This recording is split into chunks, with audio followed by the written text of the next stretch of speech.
Hi friends, welcome back to my channel. This is Sritha. ఎలా ఉన్నారు అందరూ? నేను చాలా బాగున్నానండి. ఈరోజు మెంతికూర పప్పు చేయబోతున్నాను. మెంతికూర పప్పు టేస్ట్గా రావాలి అంటే నేను ఇలా చేస్తాను.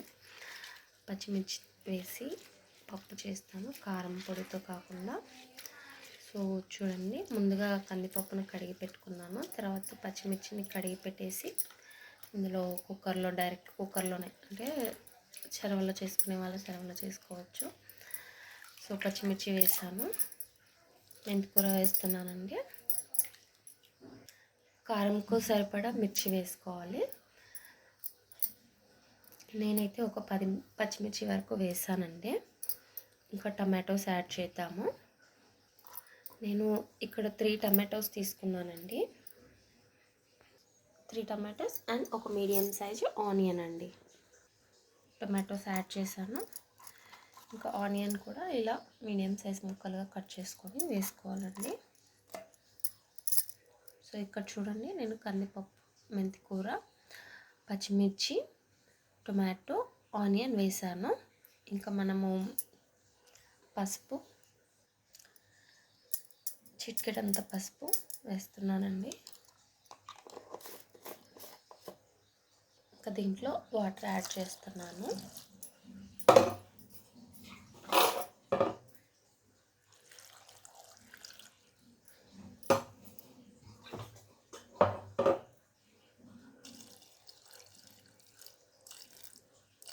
Two and half glass water పోసానండి నేను. అంటే ఈ వెజిటబుల్స్ అన్నీ మునిగేంత వరకు వాటర్ పోసుకోవచ్చు మనము. సో కొంచెం చింతపండు కూడా యాడ్ చేస్తున్నాను అనమాట.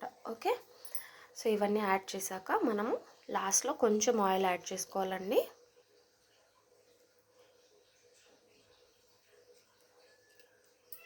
ఆయిల్ యాడ్ చేసుకుంటే మనకు టేస్ట్గా ఉంటుంది, పప్పు చిక్కగా వస్తుంది అనమాట. ఇంకా కుక్కర్ మూత పెట్టేసి గ్యాస్ మీద పెట్టుకుందాం. ఓకే,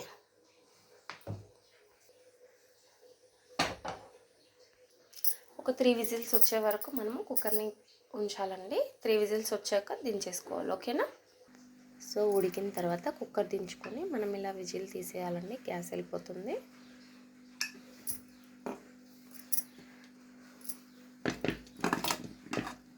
సో పప్పు ఉడికిపోయిందనమాట.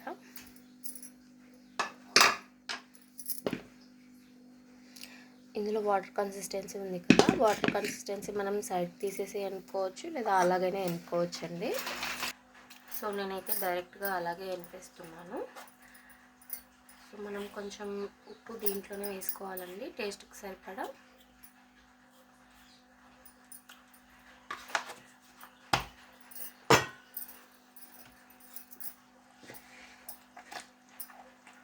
ఇలా చిన్నగా వెనుకోవాలండి, వేడిగా ఉంది కాబట్టి. మనకి ఒక 2-3 విజిల్స్కి పప్పు బాగా ఉడికిపోతుంది అన్నమాట. క్వాంటిటీ చెప్పట్లేదు అనుకుంటున్నారేమో. నేను ఇది వచ్చేసి 3-4 మెంబర్స్కి సరిపడా పప్పు అండి ఇది. ఓకేనా? సో ఇలా స్మూత్గా అయిపోతుంది అన్నమాట పప్పు.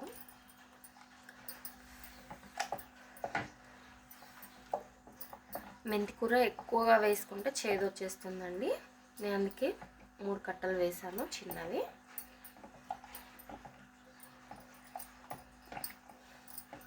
మెంతికూర పప్పు చాలా టేస్టీగా ఉంటుందండి, మీరు కూడా ట్రై చేయండి. సో మనం లాస్ట్లో ఆయిల్ యాడ్ చేసాం కదా, దానివల్ల పప్పు చూడండి చిక్కగా వచ్చేసింది అనమాట.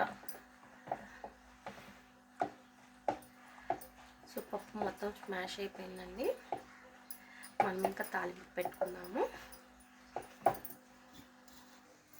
తాలింపుకి ముందుగా కడాయి పెట్టుకోవాలండి.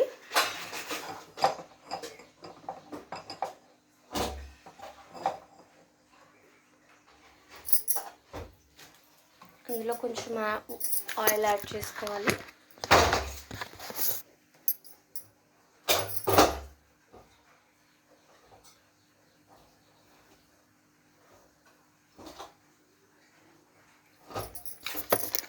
పప్పు టేస్ట్గా రావాలంటే మనం కొంచెం ఆయిల్ ఎక్కువ వేసుకున్నామంటే తాలింపులో కొంచెం అండి, మరీ ఎక్కువ కాదు. సో తాలింపుకి కొంచెం కరివేపాకు, 4 వెల్లుల్లి, మీడియం సైజ్ ఆనియన్, 2 పచ్చిమిర్చి, కొంచెం కొత్తిమీర అండి. ఆయిల్ మరిగిపోయిందండి. తాలింపు గింజలు,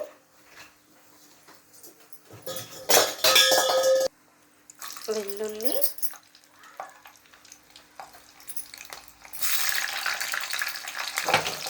రెండు పచ్చిమిర్చి, ఆనియన్,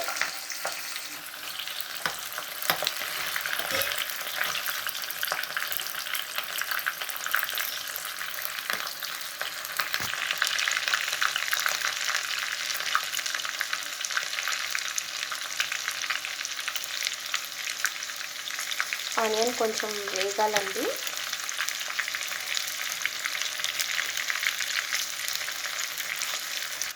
ఇంకా కరివేపాకు,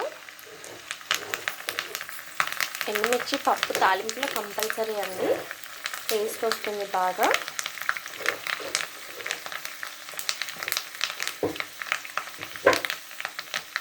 ఇది గోల్డెన్ కలర్లో వచ్చే వరకు వేగాలండి.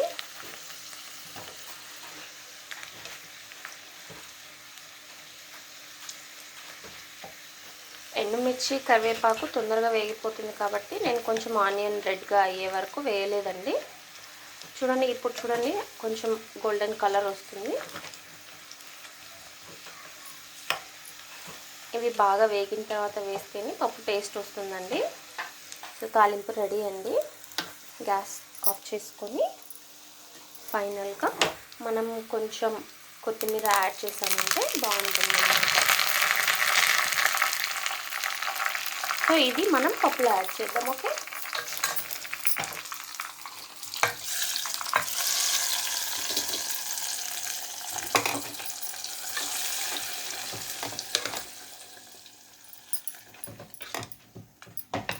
సో టేస్టీ పప్పు రెడీ.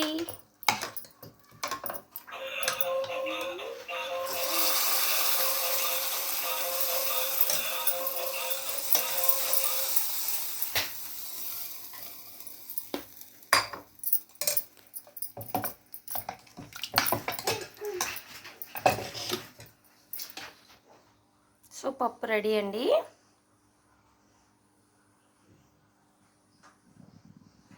ఈ పప్పు మీరు కూడా ట్రై చేసి టేస్ట్ ఎలా ఉందో నాకు కామెంట్ సెక్షన్లో కామెంట్ చేయడం మర్చిపోవద్దు. ఓకేనా? నా వీడియో నచ్చినట్టయితే లైక్, షేర్, కామెంట్ చేయండి. Thank you friends, bye.